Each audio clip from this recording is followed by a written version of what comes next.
Hey, it's Dave Olivieri, DJ Davo, and I'm here with DJ Klub-Rav, Hard Rain Entertainment. What's going on, everyone? We're here out in Fort Myers. If you're ever in the area, come and look us up. We're here. It's 2 mics, 2 DJs. Yeah, 2 mics, 2 DJs. 2 mics, 2 DJs. It's a little bit of real talk, some conversation,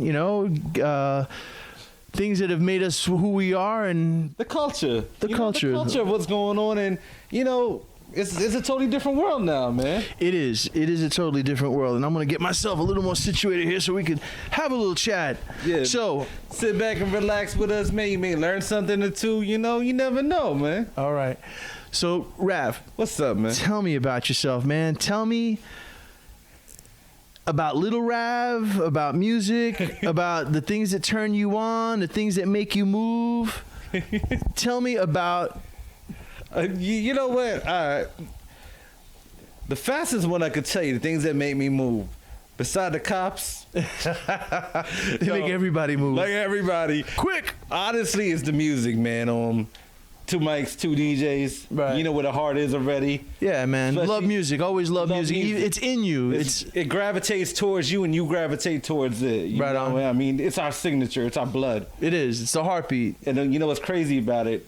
We may not even have the same DNA, but it's the one thing that makes us feel like we're family. Yeah, without a doubt. Connectivity with that. Without a doubt. Without a doubt. And I strongly believe in that, man. So you felt the rhythm in your body and your soul as a little kid, or was that something that, as you got older? Well, I guess the music, listening to music one way was one thing. It was an escape. It was therapeutic, and it was a part of you being part of your community. Like, I'm from Queens, New York. All right. So shout out to New York. Yes, man. Queens, you know what we do.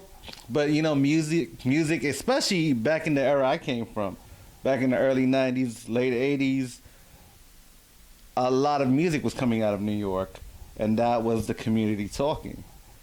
So, that was one way of hearing the communication amongst the city, if you actually thought about it that way. What was the earliest music that you remember? Like, I remember as a little kid, the first 45 record that my mom bought me was an old pop song called Dizzy by Tommy Rowe, and that's how old I am. You know what? Believe it or not, guys,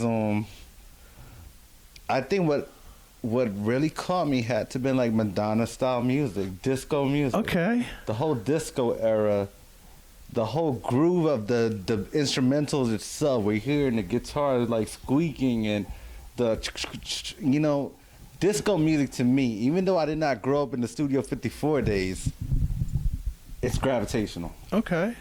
And hearing Madonna when she was coming out around that era, all the other artists, it was about having fun.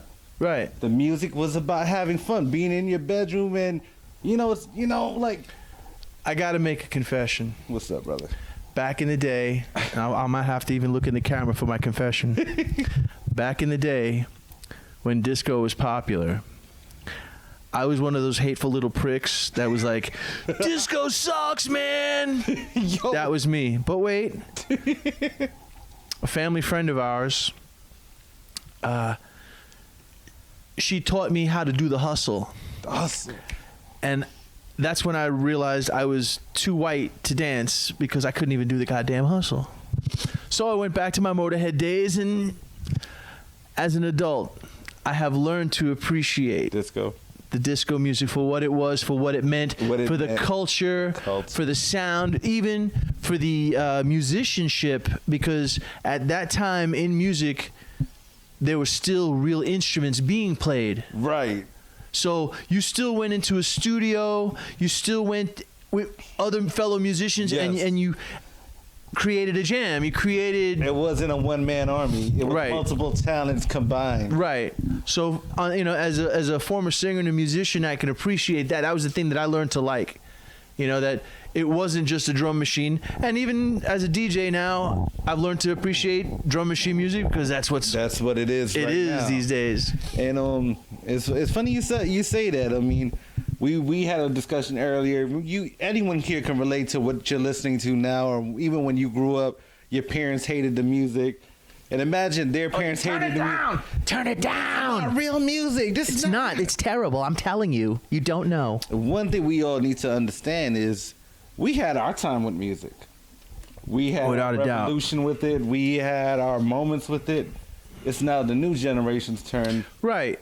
You know, I said this to somebody that was kind of being a little harsh, and I understood his point. You know, it's not the same, but the new music isn't for us. It's not. It's not. You know, and people like Jimi Hendrix aren't around anymore, so there needs to be another person who does a Jimi Hendrix, or, you know, and, I mean, that's just how I feel, that if you're only resting on your laurels of the past, then you're doomed to extinction. You're stuck in it. You're stuck, and music is an ever evolving thing, and a lot of us have become from musicians to DJs, and some people aren't ever musicians at all, and they become DJs. and very proficient. You know, it's just their love of music that guides them. Or you know what? DJs into producers. Right. DJs, like heavily, a lot of DJs are leaving the entire turntable system and controller system and going more into the production of it. They want to hear their music being played.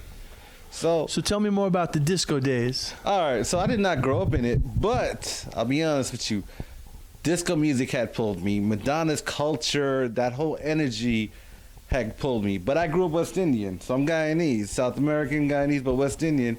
So I was influenced by a lot of reggae music. Cool. Reggae, soca, before dancehall level of music became the popular thing. So I grew up on that, you know, roots and culture style. See, I wasn't exposed to a lot of that, so you're going to educate me. Oh, man. And you know what? With that style of music now, with the reggae, not what we're hearing now, but what we were hearing back then with the Bob Marley, Peter Tosh, Right. Gregory Isaacs, Yellow Bunny Man, Wailer. Bunny Wailer. It was about unity. And when you would go into a house party, especially in New York, everybody was welcomed. Right. You know, and everybody As long as you behaved, you were welcome. You behaved, right? And next door neighbors are coming. Yeah. People across the street are coming. Nobody's calling the cops. Nobody's fighting. You know, there's not a, and you would dance till 6 o'clock in the morning. So that's what reggae, me growing up with reggae music, I appreciated music more because I seen that was a tool of unity and positivity. There wasn't as much fights or nothing like that. So There had to be a little bit of the ganj going around. of course, brother. Now, you know, they Ganja just don't like, I was going to say, they don't like to fight when they're just chilling out. Yeah, man. And yo, serious talk. Like, you know, the ganja will ease everybody. Takes the tension away. I understand. And on one love, man. Preach, my brother. One love, brother. One love. So, you know, again, I was born in New York, but my parents having that West Indian influence and being born in New York and having an American influence created a fusion. And I didn't know about DJing and mixing at the same time yet. Yet we would go to these house parties and they were taking tape decks and they were mixing it with tape decks. Right. I didn't understood the fundamentals, but it was pretty cool. Because we couldn't afford a 12-track, Yeah. so you had to do it. Tapes, bro, I'm yo. telling you. And you know what? It was even harder to do it that way. Bro, yeah, like there's ways of rigging old school tapes. You had to stuff the top of the tape to record over. Right. If you didn't want someone to record over your work, you had to break the top. What about the pencil reeling? Listen, I knew a guy that he took his thing. He's actually famous. Okay, let me start with, I don't know him personally. I know of a guy. His name is Robert Fripp. And back in the day, for any guitar players out there, back in the day, one of the things he did was he had two reel-to-reel tape decks, right? Holy cow. And they were like from, like, let's say one end of the table to the other, one machine there, one machine here, and he had one tape. And what happened was he would record on this machine, the tape would go to that machine and play on that machine, and the amount of time from that machine to that machine's head, it would be the amount of delay. So however far apart you put the machines together, that would be how much your delay was. So he would record a piece, and then it would loop. And that was the original loopers. Holy, you just taught me something. Yeah, man. That's some old school stuff. He was very famous for that. He played in a band called King Crimson, for those who don't know. And actually, he's pretty famous again on YouTube. Him and his wife have been doing Metallica covers, which is pretty cool. But You just that was told me old school. The tape deck over here, a tape deck over here, and they would run one tape, and it would just run in a loop, and whatever you did, seamlessly. right, seamlessly. So whatever you did, and it would record over it, and it would record over it, and you would do layers on layers on layers that way. That, you see, I did not. I've heard of 4 tracks and all of that, but I did not know that. Yeah, that's old school. Old school. How you could like a studio trick. Wow. Like this is what I love about when you get 2 DJs and 2 mics, you learn. You know, and what did we say earlier? Culture. Wow. But I keep interrupting you, but go ahead, man. Because you know what, I kind of, that kind of goes with what I'm going with. But yeah, the old school, the tape decks. I mean, it must have been a hell of a time. It was, man, hitting play and pause, and if you had certain boom boxes that would actually play both of the tapes at the same time together. Yeah. So some, not all, and they didn't tell you if they would dual play. Right. You just had to be lucky. And back in those days, it was really a lot of science, mechanic science, ripping apart a home theater system. Right, scavenging parts. Belt drive turntables. Right. Like you're popping turntables, learning how to scratch. But that's beside the point. And I guess what got me now focused directly into DJing. As a matter of fact, I even called this dude this morning, telling him I was going to have this conversation. Okay. His name is Big Rich. Shout out to Big Rich. Big Rich out of Trinidad. All right. And there's a beautiful story with him. Tell me. This is the dude that got me into DJing. I've never met him. So most of my life, I've respected his work as a DJ. And what he did back in those days, you got to, like you said, 12 tracks, 4 tracks, multi-mixing, hyper-mixing. Wow. Imagine how many hours it took to put a 16-minute tape together. Forever. So, I got to say I'm blessed. A lot of the guys that music that I've listened to, I've gotten to actually started working with, started to meet. I've been blessed that, my journey in music, the guys that I idolized, they're starting to come in my life now. Big Rich again, 11 years ago, like when I was 11 years old, I heard his mixtape for the first time. How it got to America, they were bootlegging the music from Trinidad over to Queens. Wow. So one of my childhood friends left one of his tapes at my house. So I had played it. And when I heard he was taking the American music and remixing it with the island flavor, that's cool. and the island flavor being remixed into the American flavor, and the mashups and the cutting, the chops, it was unimaginable you could do that. So to me, it's like you're breaking the rules of music. You're being a bad boy. And when you think about it, you are the bad boy of music. Girls love bad boys. Right. And I think his music, well, I know for a fact his music was what inspired me into everything I've been accomplishing. And honestly, a few months ago, me and a DJ from Maryland, we were talking. Who's the DJ? DJ Frantix. Shout out. Shout out to DJ Frantix, Fet Life Crew. He's another old school head like us. Right. And I always told him, I've been meeting a lot of my idols, but the one I don't think I'll ever meet is Big Rich. Rob, I'm gonna do you a favor. I'm like, okay. He gave me he gave me his phone number. Wow. I was like, that's pretty cool. Exactly. And I'm like, you do not know what you just did for me. The guy that changed my entire life from me being just a regular kid that wanted to play with toys. Not to mention that it wasn't like somebody you knew that changed your life. Like, this is somebody that impacted it. Yeah. Everything, the way I looked at everything. And, normally at this age, you would have think he would have been dead or whatever. He gave me the man's phone number. He said a friend of mine is his cousin. I called him for you. I told him you're one of his biggest fans. Oh, that's so cool. So he said for me to give you his phone number. And I froze. Like, even before I made that phone call, I sat in my car. I'm 40 years old. I'm like about 29, 30 years of my life, I've been waiting to say thank you to this guy. That's so cool. And the opportunity's been given to me. Like, it was a lot of pressure. Like, you know, and I'm used to being celebrities and this and that, but the guy that impacted your freaking... Changed your life, man. So I called him,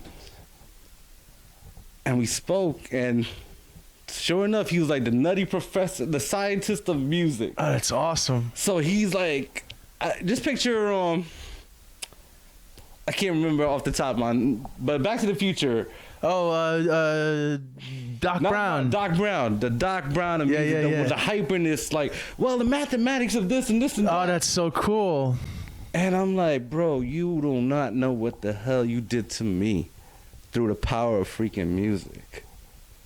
You don't know how many years I've always wanted to say thank you to you. Wow. And he's like, bro, I'm just a regular bro. Like, you know, Yeah. I'm working on another record right now. I got a TV show coming out right now. The science of that. I'm like, okay, cool. Thank you, bro. But I thank you for everything you've done in my life. Like, you don't know how powerful music is. Yeah. And how the blessed. music that he touched. Right. And how it touched you in return. Right. And you don't know how much I feel that I'm truly blessed that you're not an asshole. You're respecting me as a person. Right. We're having a regular man-to-man conversation. And even though I'm telling you I'm grateful for you, changing my life, you're like, Rav, we're going to work together. Now you got my phone number. We're going to work together. Oh, man, that's so cool. That really is so cool. So, you know, and so with all that being said, yo, shout out again, Big Rich. I told you this morning I was going to be talking about you. That's so great. I feel blessed. Man, you know, and I get what you say, like, you know, being in the entertainment business, how you meet people and certain celebrities and whatnot, and it's kind of cool. But to meet somebody that makes you weak in the knees or short of breath, man, that's a big deal. Yeah, I mean, and especially in our business, we run across celebrities all the time. It's, you know, it's the nature of the business. Yeah. But the one that you, like, for you, who inspires you when you were young? You're not going to believe it. Oh, Lord. Sid Vicious, the bass player from the Sex Pistols. Yo, Okay. right on. Okay, now this was before I was a little DJ. I was a little rock and roller. And there's no joke. My mom had a beauty parlor in Brooklyn. And it was on Avenue U. And every once in a while, I would have to go to the beauty parlor because there was nobody to take care of me and my sister. And so, long story short, we would go to Brooklyn and spend time at the beauty parlor. And just one day, and it's crazy because it's one of those days that I literally stood in front of the door with my back to the door, and I said, do I go left or do I go right? Do I go left or do I go right? And I made a right. And I just started walking down the block just to see what was there. So just being 13 years old. Yeah. I was being 13 years old. Just being a 13 in New York. In New York. of Okay. course. And I'm passing, you know, they got the bodegas, they got the groceries, you know, they got the, mom and pop shops. And then right on the corner, and shout out to all my friends at Lemoore Nation. Alex Kayne, this is for you. Alex Kayne. Zig Zag Records. Zig Zag Records. Zig Zag Records, man. I didn't even know it existed. You didn't even know you were freaking there. The hand of God literally turned me and said, go right, young man. And that's what I did. I just walked to the right. It was like 5 blocks down. There was no way that I would have ever found this record store. Holy cow. And the moment, it's almost stupid because the moment I walked in, it was the, all these records everywhere. Yeah, that's heaven. That is Oh heaven. my God. And it wasn't like at the mall where it was like Sam Goody, although in the Staten Island Mall there was one cool record shop, I can't remember, but that was the first place I heard Frank Zappa. But Zig Zag Records, for those of you from Brooklyn that know about Zig Zag Records, you know it's the real deal. It had 45s from England, picture discs on the walls. Holy cow. And it was all punk rock, rock and roll, heavy metal. And, you know, at the time, that's what I was listening to. Yeah. So I spent at least 2 hours just going through that whole store. Like, I want this, I want this, I want this. Like, in my head, I'm putting together my DJ crates, you know? Bro. And I'm going, I want. And then after I made that list, I put my hand in my pocket and I said, I got $350. So I realized I could buy one record. And I actually found $2 in my back pocket because thank God for laundry money. Oh God, that laundry money. But it was My Way by Sid Vicious. It was a picture 45 because a lot of 45s they just had that paper sleeve with the hole. Well, yeah. No, this was a picture, and it was from the movie The Great Rock and Roll Swindle. And it was him doing the Frank Sinatra song My Way. My Way. And that was my introduction to punk rock. That literally, walking into that store, Changed. my life was one way before I walked in, and my life was a totally different way the moment I walked out. You were never the same kid. Never the same kid. same. Now, have you ever heard that song? I don't think so. Maybe. We're going to listen to it right now. Let's do it. Let's do it. Now, everything you just said, brother, I can relate, like, spiritually, man. Like, you know, and that's what it was with the power, with the power of music. You don't realize how much of a life changer it is. See, I know the Frank Sinatra version. I never heard it like this. This is 1979, bro. I heard this, and I didn't want to hear anything else. Because This is what in my changed your life. 13-year-old brain, this was the coolest shit around. And the original song is like so powerful. Oh, this was powerful, bro. Well, yeah, on a different. In 1979, this was very powerful. See, if this guy didn't exist, you would never have bands like Green Day or Blink-182. None of that would have existed. You know what? That is true. Even Linkin Park. None of it. Even Linkin Park. I actually see it. So I would say our journeys in music were quite different, Rav. It is. But you know what? You know, you just taught me something just watching this, man. Like, and even in the ending of that video, it took it to another level that I did not even see coming. Yeah. And, you know, it's crazy. So you got my song that changed my life. What was a song that changed your life? Shoot. A song that changed my life. Okay, actually, it's going to be a weird one, but going back to childhood days, Teenager in Love. All right, let's listen to Teenager in Love. Now, the reason I guess I fell in love with that song. Uh-huh. Go ahead. No, I want to. Oh. Yeah, so the reason I fell in love with that song, I guess that was my first girlfriend around the time. That's cool. Right. And this random song mysteriously comes on. Again, probably like 12, 13 years old. The words of Teenager in Love was everything I was feeling. And that was with Puppy Love. That's really cool. So that one song right there made me, because before that I was more appreciative of the instrumentals of music. Okay. I was more like the beats is what gravitated me towards music.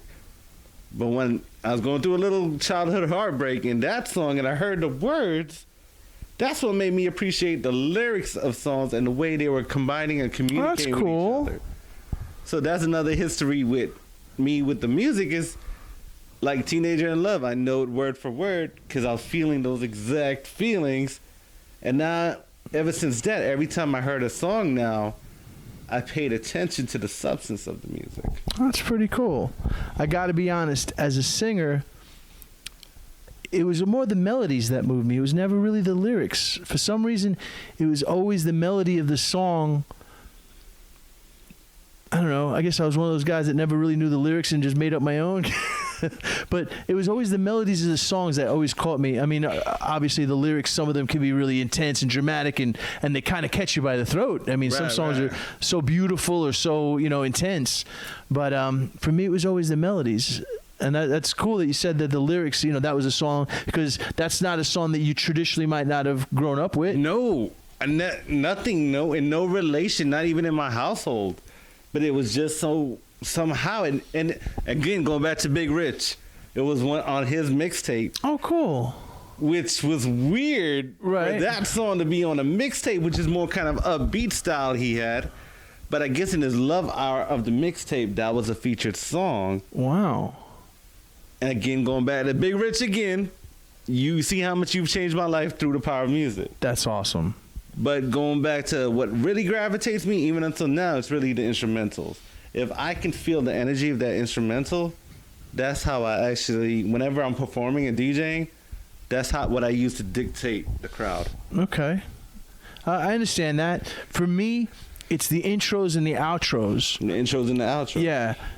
Like the meat and the potatoes of the songs, because they can vary. I always thought of it more like a river with flowing water, that you can take a slow song and go to a hard song, depending on how it transitions from one Right. to the other, Right. dictates your success or your failure. Right. That is so true. You know, because like I've heard DJs mix, and it sounds like they're just dribbling basketballs, and I don't mean in a good way. Right. You know, it's like double bouncing or whatever. I got what you're saying. You know, it's like they're not they're mixing the snare on the tom, and they're not, or they're mixing the snare on the kick, and it's just out of I don't know what the correct word, phase, sequence, but it just doesn't sound right, or there'll be a double beat. You know what? And it's funny you mentioned that. Like a lot of new age DJs, again, we come back from the age of listening through ears and measuring through ears, and Right. and you know everything we did, it was through ears and touch. With the sync button that a lot of these DJs are using, I got nothing against sync. I really don't. I use sync all the time. But keep in mind, whenever you're using sync, it doesn't line it up for you. What it does is just matches the BPM, Right. and the snare is dropping on top the kick and all of that stuff. Right. You know, because I mean, as an old school DJ, I learned on turntables. Or, you know, turntables. The legendary Technics 1200s. You know, I had Geminis. And now I'll let you know something. My first set of quote unquote, my first professional gig at a club did not have Technics 1200s. It had janky, they were not even like the direct drive. They were belt drive. Holy cow! And we literally had to slip cue them like radio DJs. We would have to back them up that little third of a turn so that you So go, you can catch it. yeah, You can catch it. yeah. Yeah, the struggle was real, man. Listen, if you had a belt drive turntable, the way to cheat that, man, you get wax paper, and not only one, you need like a bunch of wax paper, Right. and put the slip mat on top of it. But the difference between putting the wax paper on a direct drive and a belt drive, you needed a lot more. Because remember, the friction of your hand on a belt drive, you could pop it. On a direct drive, you're good. Yeah. The magnets were flawless. Right. So you had to be extra precious with it. I can't find the video I was looking for, so we'll keep good, going. man. We're good. But yeah, so Teenager in Love. Mm-hmm. Okay. So take me up to like, what were you kind of listening to as you got a little bit older? All right. So now, as I started realizing the passion I started developing, like everything back then, again, going back to records and CDs and tapes and whatever, there were record labels and addresses and all of that stuff. I was grooming more into the dancehall and reggae side. And the craziest part about that, now this is going to be a lesson for anybody. Like, don't let anyone ever tell you you can't do anything. So I started building my collection, right? I was packing shopping bags at Key Food, making like 50 cents and this and that. And I was saving my money, go to the record store, which is a toy store to DJs. But the record label that stood out to me was VP Records. They were the main label that produced all the music that I was actually DJing with. So this is in Queens, right? This is back in Queens. So what was the name of the record store that you would go to check out? Before I would actually go to VP, I was going to one called Top Spins. It was on Liberty Ave. There was a few in Brooklyn I actually went to. King's Records. And there was a bunch, like, you know, and Spice Island. again, you're starting to develop that connoisseur part. So now it's like you're traveling. You don't mind traveling to Brooklyn to get something you're not going to find in Queens. Right. So, and going to the Bronx finding something you won't get in Brooklyn. Like, so it started becoming like a treasure hunt. Yes. You know, and as cool as it is, sometimes when you're going through the records, you'll find the records that people hid. You know, even you. I'm guilty. I'm guilty. I'm guilty. I put it back there, so if I'm coming back in 5 months, it'll still be there. I may not have the money. I may not have the money right now, but That's I will funny. get you. I thought I was the only one. Ew, so you would find other DJs little collections. Here and there. Again, music was a competition back then. It wasn't so accessible now like it is now. So now going back to VP Records, and there's going to be a major lesson with this. I got the address off the album. Like, I had about 100 records now that came from VP. I go to the record label now in Queens. I'm 16 years old. And I'm like, I want to work here. I want to work for this company. I've been buying so much of their merchandise. I support the hell out of them. Right. I'm going to work for them. The least they could do is give you a job. Right. honest little thing. So after all the business advice I've heard as being a kid, I went, got a haircut, found a dusty suit, but cleaned it. Mm-hmm. Went there, 16 years old, not knowing the laws of working yet. Right. I filled out an application. They interviewed me. They're like, "You're too young." I'm like, okay. Damn. When can I come back? Right. So they're like, just come back later. Not later. To me, when they told me later. 5 o'clock, 7 o'clock, 8 o'clock. What time you need me here? So I know they better come back later in like 2-3 years and, apply. I waited a month, went back, did the same exact routine. You wanted that gig. Right. So they were like, no. Okay. I emptied the waste baskets, man. I said all of that. I hear you. I went back another month later. And I started losing hope at this time. But I didn't give up. Then I got no again. Boy, I guess I'm going to try for the next 2 years. Keep trying. On the 4th try. They got tired of seeing you? They got tired of seeing me. 16 years old. So now the director of the promotional department comes down. He's like, I want to interview you. I'm like, okay. He said, what is it that you really want to do? Look, I'll make your coffee. I'll make your tea. Right. I'll go across the street, bring your newspaper every day. Don't even pay me. I just want to be here. So much of the music that comes out of what I play in public comes from here. I want a part of that action. You told him that? I told him that. That's so cool.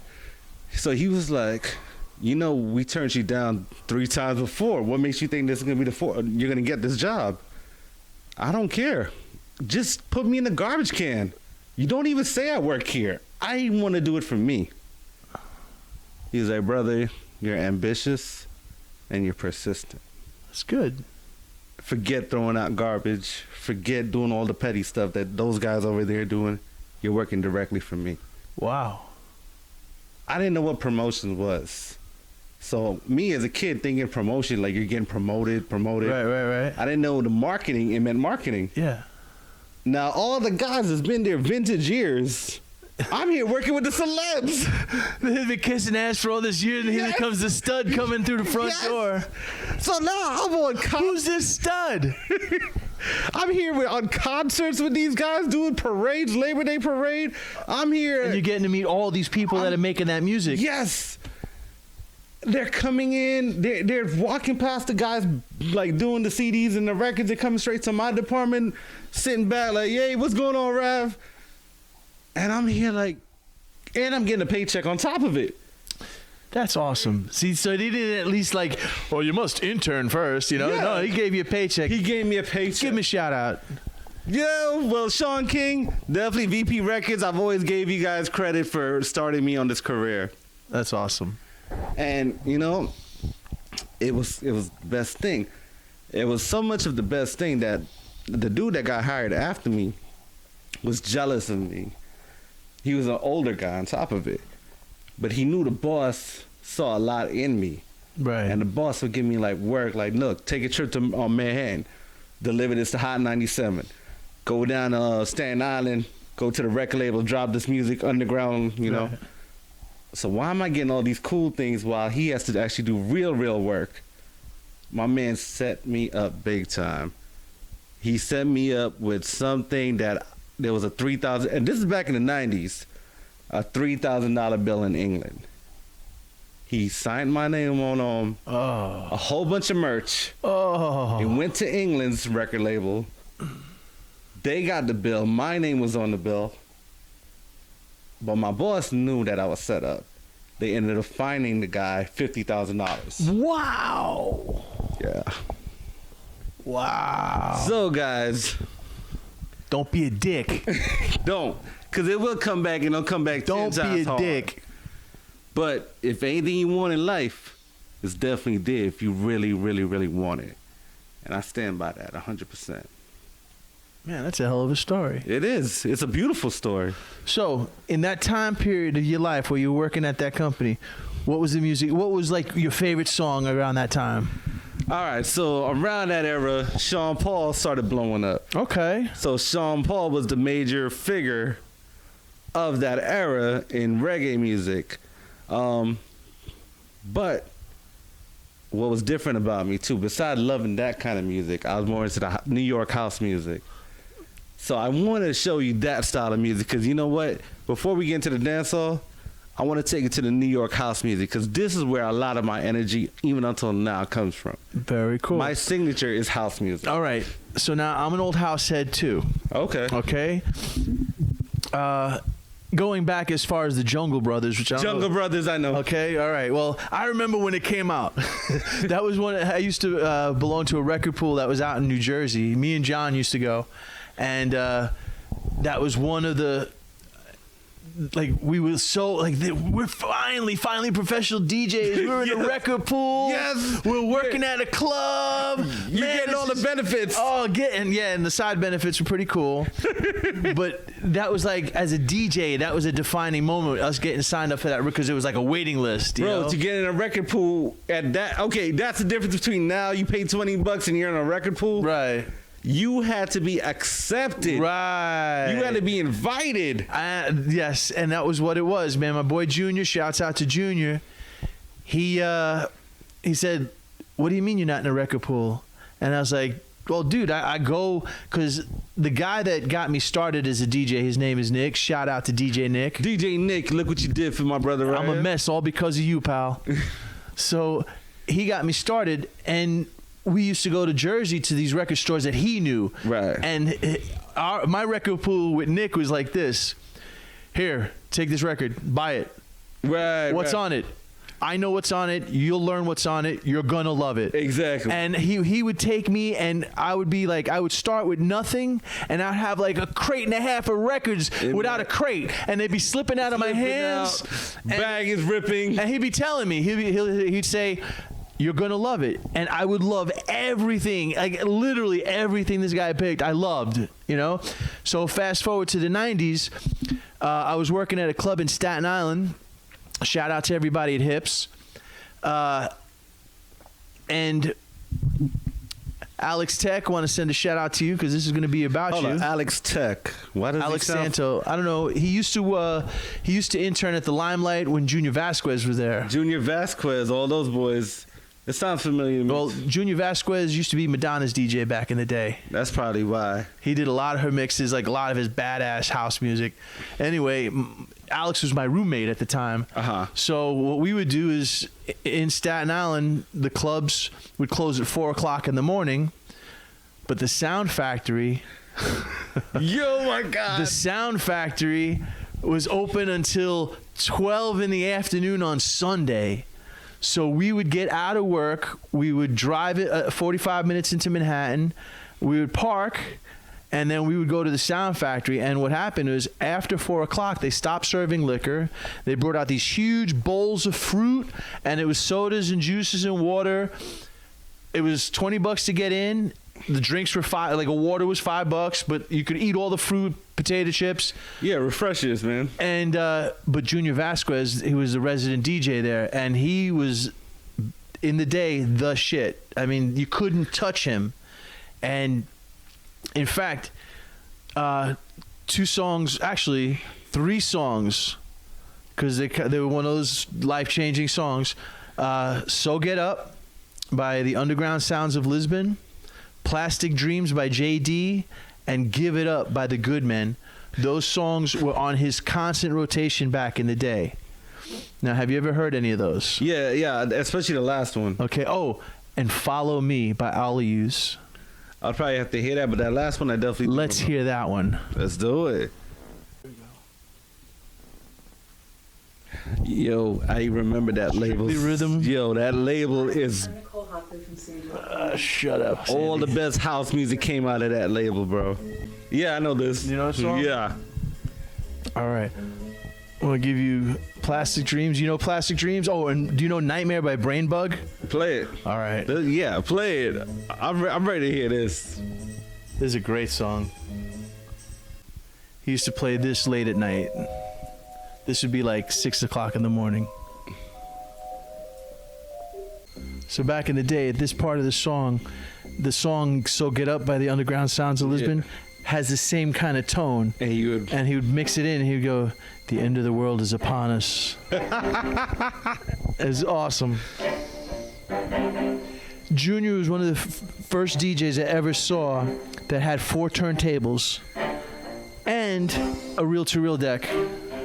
And what he would do, this is what I was told, what he would do is he would create basic beats on the reel-to-reels, and then he would play live DJing on top of that. So he would mix 2 turntables, let them play together, because of the techniques, they were so accurate that he could run another turntable, and it would be as accurate. It would stay at the same, yeah. And it's funny you mentioned 4 turntables, because the DJ, I'm going to tell you in a minute. Yeah, cool little track, right? It's like my type of energy right here. See, this is when you could call music like that whole musical expedition, because it was taking you different places, but you're not going through it fast. You're actually gradually. Right. It was more of a journey. More of a journey. I want to play you also the Underground Sounds of Lisbon, because you could see how that song kind of would work well. Blend in with that one. He would layer this on top. And he would drop this on top of it. Because all it was that tone. Yeah. And when you hear in the background of this, is actually going with the flow too. Yeah, because there's definitely a beat on the rhythm how he's singing it. Right. People would start screaming at this point. I could imagine. I could mess with this, bro. Yeah, this is a cool little jam. And then this was also another one. That's not it. It's got a nice beat. You could dance to it. Wait, hold on. I think I know what you're about to play. Go ahead, play it. Yeah, I know what you're about to play. You know the song? Yeah, I already know this. All right. Matter of fact, a lot of y'all would remember this, but there is a story behind it too. Okay. Well, if you know the song, tell me the story. I don't know the story. All right. So, believe it or not, that's actually a Latin-inspired one. The whole choreography, the instrumental, everything's Latin inspired. Right. That one track that you're playing there became a genre. Believe it or not, it became. It did. And that was the start of that genre right there with that track. It's such a fat track. It is. It's a hype track. It's a drumline track. You know, it's that track. Whenever I get into a car and they like check out my stereo, I put that song on. Give it up, give it up. Yeah, that changed a lot of. That one track changed a lot of lives. Believe it or not. That I didn't realize. And in Plastic, what was it? Planet Soul too. That was another song. Come into my planet Soul. Yep. John Leguizamo, the comedian, I love him. He gave the story about that track as well. Oh yeah. Yeah. I seen him on Broadway. He did a Freak. That was awesome. Planet Soul. Now that I remember when that track came out, man. That was, I think, the high, like when DJing for me, that was the style of music that got me kind of recognized. Planet Soul, Amber, La Bouche, Real McCoy. I loved all that stuff. That entire era, like even last night, I did a DJ live stream. My crowd picked up extremely high when I got to that style of music. That's cool. See, and I, like me, even though I wasn't a big fan of disco back in the day, as I learned to love it, I also got into freestyle music. Free Stevie B. Oh TKA, yeah, Lil yeah, like Susie. that stuff. That was great. In fact, like "Silent Morning" by Noel. Noel. Oh my God, that was a great song, and it's sad because I had 12-inch records of all of that. Oh, it was such a. What was the other one? Boom, boom, boom. Come into my room. Boom, boom, boom. Yeah. The dudes that Venga Boys did that. That's a different that's a different song. That's boom, boom, boom, boom, boom, boom, boom. No. I want you in my room tonight and forever. No, not the same song. Okay, Let me see. let's see the one you're talking about, because there was another one called by the Out Here Brothers. Yes. Boom, boom, boom. Well, let me Nope. tell you, say That's a great song, but it's not the same song either. You see the minds are starting to connect here. Two different worlds of, well, not really two different worlds of people, but you see the power of music, everyone? Like, me and DJ Dave here did not even realize or knew that we knew the same style. Paul LeConkis, that was it.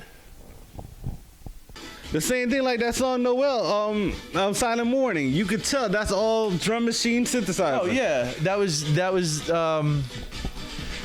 honestly a very underrated time of music. It was. Because like groups like Sweet Sensation, Yeah. CNC Music Yeah. Factory. love them. How would it, all the cuisines, all the Guidos back in the day? That was a hey girl, a little boom boom in my room. You know what would mix with this perfectly? That What's song, Flo Rida redid the song, Right and Round, Yeah. the original song. Oh yeah, the Dead or Alive. yes, spin- that would have blended perfectly on top of that. But there was a lot of great music that came out during this time. Hell, yeah, I that was the one thing I've always said. I wish I could have partied at that era. I wish I could. It was pretty cool. In history of cool times to live, there was the 50s because of the greasers, and the 60s because of the hippies, and the 70s because of the pimps and the hoes, and the 80s with the crack cocaine, the gangster rap, Big gangster music. and but seriously, this was a lot of Latino or Influence style music. and even though a lot of the artists weren't Latino, it was still that it wasn't quite house. It was freestyle. It had a little bit of a different beat, but it Matter was of really, fact- again, underrated. Like, let's pull up this one, Boricua Anthem. Oh yeah, Robbie Rob. Okay, yes, you actually know the actual. Which remix do you want? No, we can just go. We can actually do the original. Yeah. A lot of people just think it was the Boricua Anthem. Right. Well, do you remember the movie The Mask? Yeah. Okay, they did a remix of Cuban Pete, which was very much like When he that. had the rose in his mouth. Yeah, but on the movie it's one way, but the 12-inch remix was pretty badass. Did you ever hear that? Because if you like Boricua Anthem, you like this.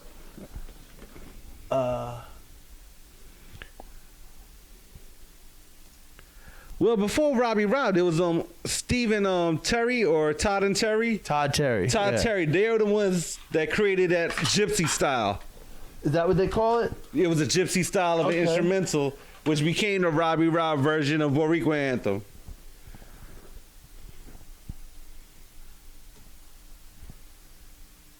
See, and it's remixed by CNC Music Factory. I just found this out. See, back in the day, I was all about these 10-minute remixes because it gave me enough time to go to the bathroom. Yeah, the extended cuts, bro. Yeah. Yes. I gotta pee. All right, drop this record. And people's attention span wasn't short Yeah, it was. They would actually- they'd be out there for a while. for the whole time. But you could hear the Robbie Rob Boricua Anthem Yeah. right out of that. I used to love CNC Music Factory. Now, I'm going to give you something from my culture. All right, let me just get the first line of lyrics out of here, just I so you got can hear you. it. Hey, I got to run that the next time we run some house music. I got to right? run it. I got to. Oh, it's fun. It's a fun gonna slip remix of that that. in, man. So what was the song you were saying? All right. So, since me and you are pretty much know the same area of music. Murder She Wrote. Right. Shaka Demus and Pliers. Right. That was like the first dancehall track. There was another I one. used to play that a lot. But you remember that song? You Yes, remember it? of course. So for me, hearing that song and not hearing the rest of dancehall itself, that's what got me more DJing on the West Indian side of it. Okay, so now what is the difference with dancehall as opposed to difference with reggae? All right, so reggae, and you know what? This question gets asked a lot, so I'm going to try to explain it as clear as I can. The way I can say it, dancehall is more of the club style of music. Okay. It could even have reggae beats on it. Right. Okay, like the slow culture style beats. So those can also be used in dancehall.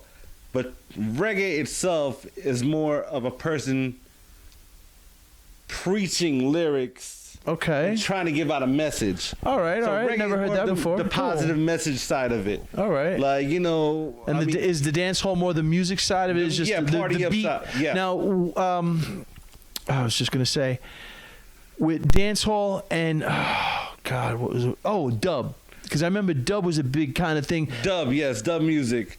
All right, so which part of dub you wanna? I didn't know what the differences were, what the nuances were. All right, so when we're dropping dubs, like, well, we use Gregory Isaacs or Peter Tosh. Okay. By me going to Peter Tosh and he's re-singing a song, but he's actually shouting you out through the song, the same lyrics, but now you're being mentioned in it. They're cutting a dub plate. Okay. And usually people pay for those. So whenever you hear it on the radio station, like they're singing a song like the Cupid Shuffle, but they're singing it dedicated to the radio station. Right. Our terms of that is called a dub. We're Okay. cutting in a dub for you. So usually you get that through the artist, and it made it only exclusive to you.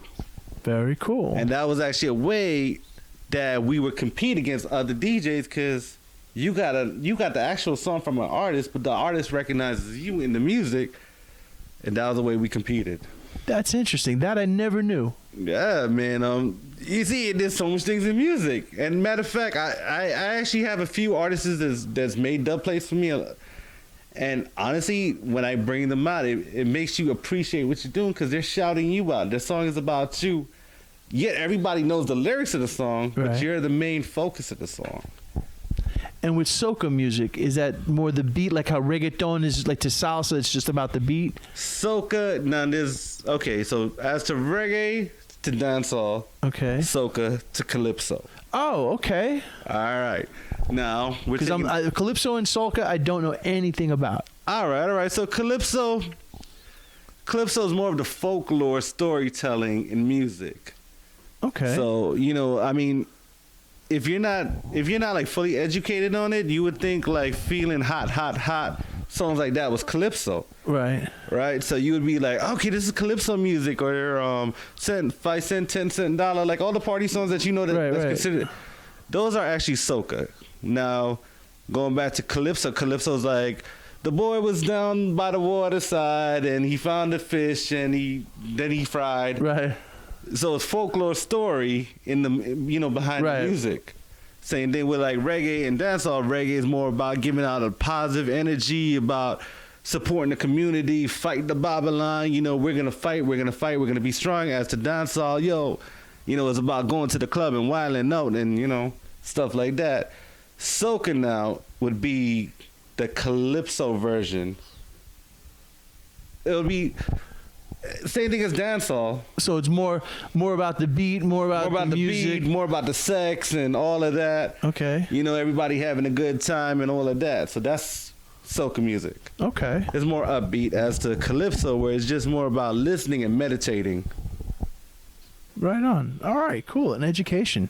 Always good to get educated. And, you know, believe it or not, people, they, you know, between the genres, they feud a lot between each other.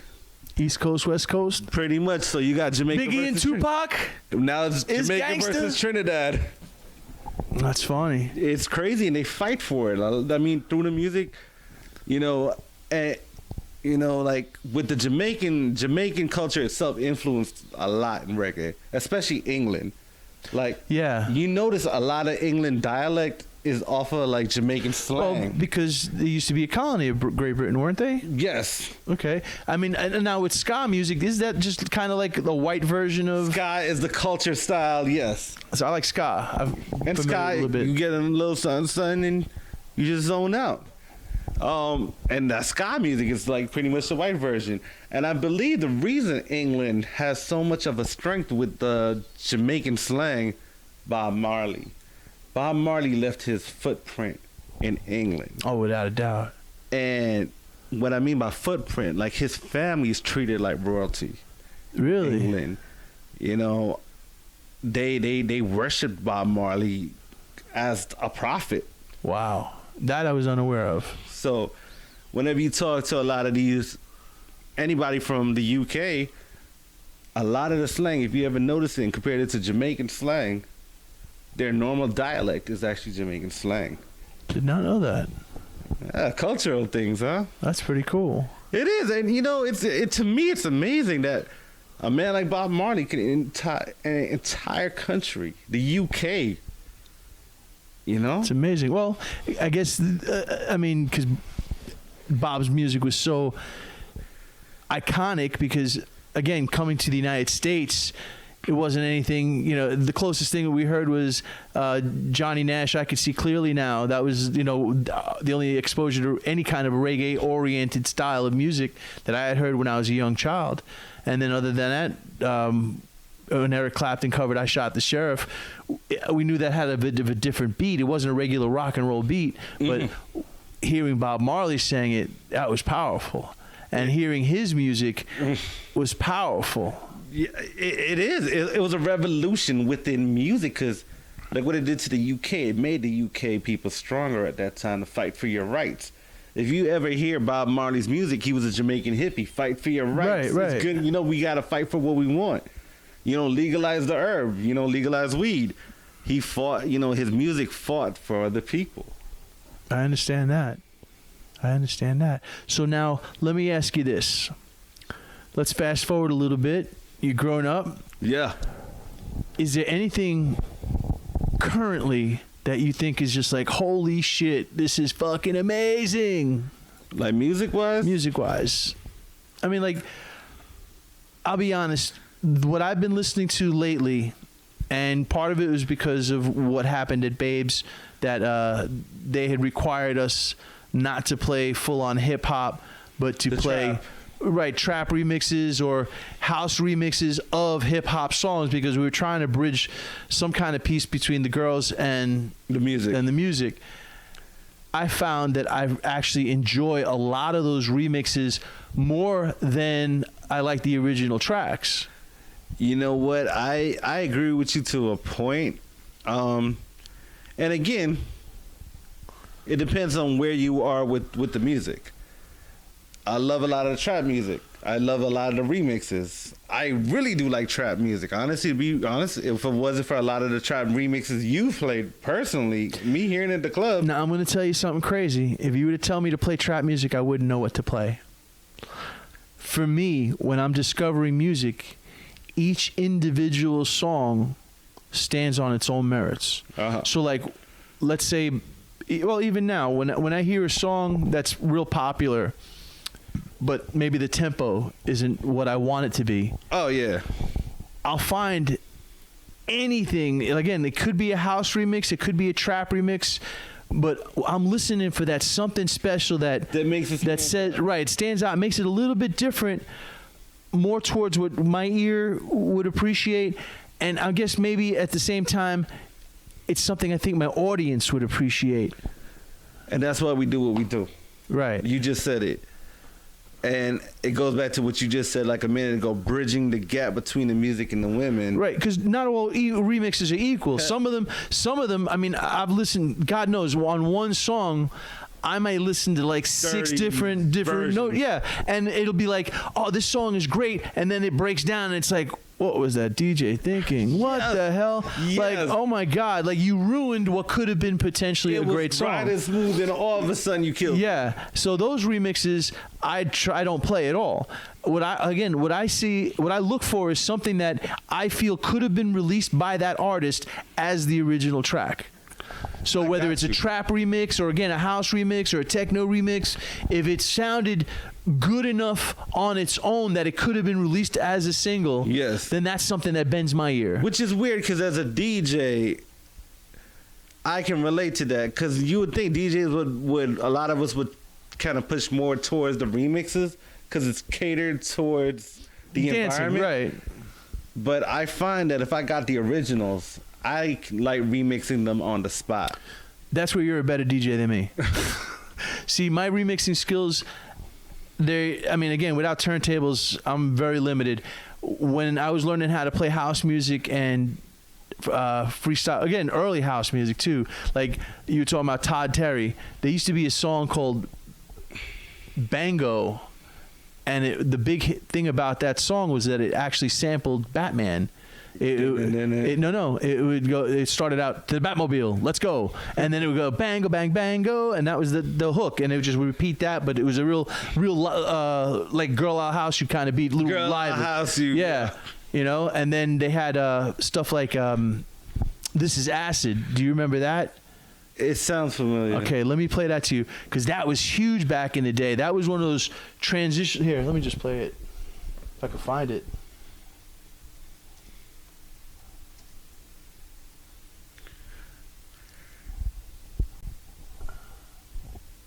K&T remix, I think that Maurice Joshua, that's who it was.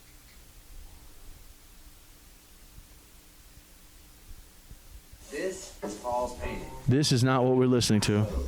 I'll pick State Farm Small Business Insurance because this. Yeah, I know this. Bro, like, I can remix this. So this was the beat of that song Bango. Bango, bang, bango. It had that beat. And this was early house stuff that I used to listen to. Again, now going back to live remixing, this is the type of stuff I looked for, and I would have dropped that on top of another house track. And back in those days, it's not like new style DJing where it's just cutting the tracks. Right. We had to blend them. Yeah. And I used to. That's why I like the originals better, because to me, blending the tracks and catching them and then marrying them together to where they groove together. That was the passion I have for it. So you had more a passion as a remixer, where my passion was a little bit different. I mean, my requirements were a lot different too. I wasn't really required to beat mix quite a lot. My career centered around knowing an entire huge variety of music, so that I could go. I knew enough to be dangerous. Like I knew enough reggae to get through. I get through at least 2 hours of reggae. I get through 2 hours of house. I get to 2 hours of hardcore rap, 2 hours of rock and roll. I could get through 2 hours of everything. That was always my style, because again, working in the adult clubs as I have, it just didn't necessitate me to do that. And the clubs that did have DJs that mixed, as far as adult clubs were concerned, it was a lot harder because of the girls didn't know when songs were beginning or ending. They couldn't count it, or they would get robbed of the song. Right. Like, it's a whole mess. Those two styles of DJing really do not. Well, that style of DJing does not really belong in a strip club, blending. And actually at Babes, that was what I was known for, blending it. And even though I was like warned, stop doing that, I had to figure out a way. Well, if I'm going to keep it in a certain kind of flow, the way I got it going, I had to figure a way to indicate to the ladies, yo, your time is up, is up. And I've kind of created that style at Babes, even though I was kind of warned not to do it. Not that you were. It's not that you were warned. It's so much as because certain criteria had to be met. Right. Timing was everything. People had to be aware of their time. Exactly. So I mean, but you know what? Again, going back to the DJing part of it, man, it worked. It still kind of worked out in my favor. So, there was something else you would ask me, and it was very important. Okay, new. Yes. COVID now. I'm going to bring COVID into this. Again, to me, COVID was a blessing for many different things. Music-wise, it taught me to listen outside of America. Okay. We talked about K-pop. Right. All right, that's cool. I've actually listened to music out of Australia now. Now I'm listening to music out of the UK. So I'm starting to touch bases outside of America and see what other cultures and what other energies are there. I'm going to make you laugh. Go for it. It's outside of the continental USA, but believe it or not, when I'm just looking to chill out, I listen to Hawaiian music. I dig it. Dude, it's like the most peaceful and beautiful, because again, as a former singer, I love the human voice. So to hear these gentle, oh my God, these guys sing and you could just feel the gentleness. It's like a breeze blowing. It's just You know what's one of the most popular wedding songs What's for the that? past couple of years? Over the Rainbow. by The Hawaiian dude. yeah, I do. I don't know want to that- get into too much description. It's all right. I know who he is. But it's funny yeah. you said that. And his song came out of Hawaii. Until today, it's still requested. Yeah, and he does a phenomenal. Israel is his name. And Israel. yes, and he passed away. But yes, his vocal style is exactly what turned me on to the Hawaiian music. And I was like, did the whole Pandora thing. Like, all right, we'll create a Hawaiian, and I can't get it off. I love it. Like, it's like, one of those. If you need to just chill out, it's something so different. And what's really crazy about it is that they don't have any beats. There's no drums. It's mostly vocals or ukulele and guitar. Now here's where it gets a little crazy. I could see somebody taking some of that music and kind of housing it up a little bit. Kind of like trip hop or maybe like Trip hop. I have not heard that. I have See? not heard that in a long time. See, I used to dig that kind of stuff. Yeah, trip hop. And what they used to call acid jazz, which was real kind of Yes. smooth like that, I kind of love all that that's the kind of stuff I used to really listen to back in the day. But I could see somebody remixing some of this crazy ass Hawaiian music. It's probably done, and we just haven't discovered it. I haven't discovered it yet. That's the thing. It's probably done, man. But so anything new that's kind of yanking your chain? Like for me, again, we're talking about remixes. Billie Eilish or Eilish. Man, she is a perfect example of what I said earlier about her original music is great, but the remixes that I have are phenomenal. You know what? And blew her if up? there was an album of those remixes that I have, I would listen to that all the time. That song that she did, I can't even remember it. But when I was first introduced to Billie Eilish, the original song, like you said, Bad Guy? I couldn't stand it. No, it was something with tears and crying. Okay. But then they did the remix to it, which blew up the song. Right. And the remix, I heard the remix, and I was like, holy cow, this song sounds 10 times better than the... Matter of fact, St. John's, there's a song called Roses. It blew up like one of the biggest dance songs. I have it. Okay. You ever heard the original? I wasn't crazy about it. I hated the original. And I have a remix of it that I do like. And the remix is what made that song blew up international. Okay. The original I wonder song, if I have the same remix though. I'll check that out. I'm in back. The house, it's like house music. That sounds about right. Do. Yeah, it's like that. But it took a DJ to remix that song, and next thing you know, every club in the world started playing it. Right. But if you heard the original, it's like one of the most depressing sounding songs in the world. I hear you. So yeah, it's crazy you brought up the remix thing, man. Yeah. So let me ask you this then.